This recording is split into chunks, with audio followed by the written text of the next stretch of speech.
the wizard, back at you. A little tour of the wildness of my yard, that I don't cut the grass. Because you shouldn't cut your grass.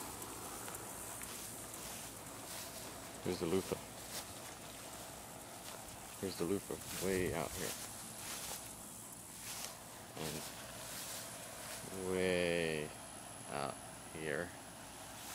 I'm gonna try to make it go loopy-loop around the raised bed. It's all the way down here.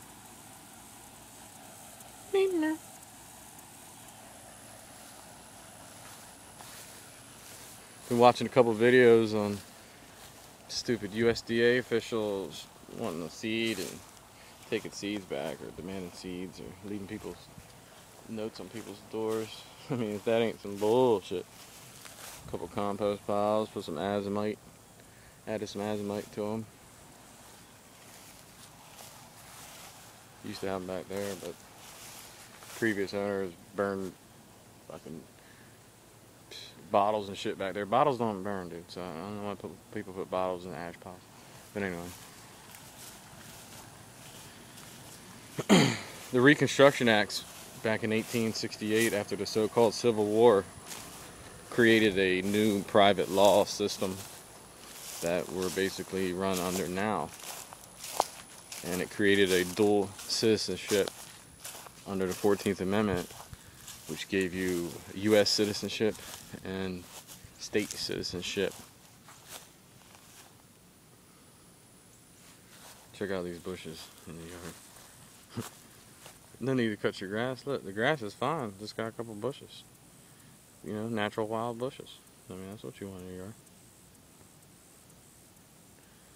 So when it created a dual citizenship, your U.S. citizenship trumps everything. You're a federal citizen. Your state citizenship basically means nothing. They created that so they could create a new form of government and basically own you. You know, all under the guise of actually freeing the slaves. They enslaved everybody. No preference to color or creed.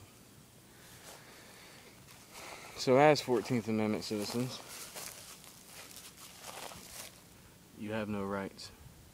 You only have privileges of the Constitution, not rights. Privileges. But you can become a legal national.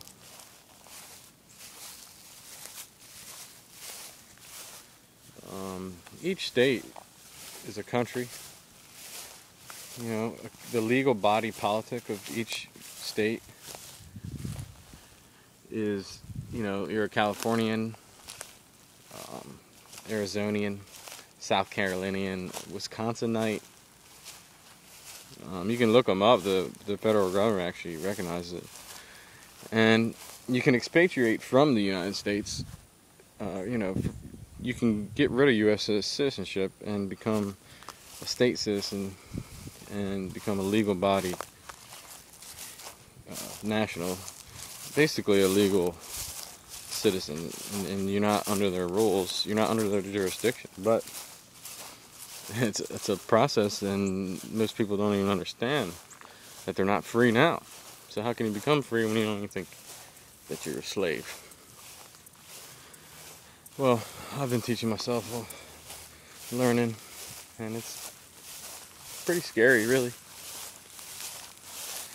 And with all the laws they've passed, Bush, Clinton, Obama, all of them, all puppets. I mean, everybody's like, oh, they passed this law, unconstitutional. Obamacare, unconstitutional. They can't make you pay for this. Oh, they can't make you pay for that. Oh, this is not right. You have rights. You have First Amendment. You don't have rights. As U.S. citizens, you do not have rights. You have privileges. That's why they pass these laws.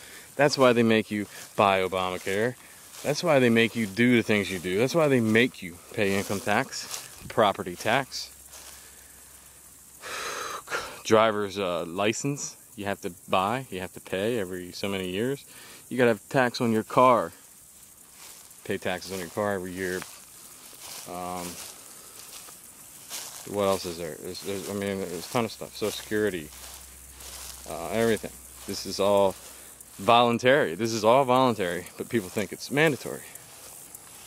So people enslave themselves and they don't even know it, basically. Is what it comes down to it. You consent. And then also voting. Voting is the number one consent. Voting further enslaves you. Voting gives the system a vote of confidence and says, you guys are doing great. Just keep doing what you do. You're not voting for people. You're voting for the system. And by voting, you're keeping the system in full effect. In essence, voting for your own enslavement. And it's sad that people don't know this, and it's hidden from people. And they don't want to take the time. They want to watch football or their shows, or, you know, everybody's got their little TV shows and their little whatever. I hope you like all this wildness. I'm just taking on tour around this whole property, and there's woods. I mean, you could probably go in these woods and find edible plants and shit. I don't even know what's in here. Burn pile or something. But yeah, just that was a quick little thing on. I'm probably boring you and probably making you sick. Let me get a panoramic there. Probably making you sick by walking around, but you know, I'm in the process of truly freeing myself, and it can be done. It's been done. There's a lot of legal nationals out there that have done it. So keep hope, because there's a legal way to free yourself from this evil, corrupt system. And we might as well do it legally while we can. And if it resorts to, you know, other forms that we have to take, then we'll have to do that. But until then, how about we free ourselves legally? Gain our kids back, teach our kids, homeschool our kids, teach our kids where their food comes from, how to grow it. Teach them the truth. Don't let the government indoctrinate them. And I mean, come on, parents. All right, enough rambling. Peace.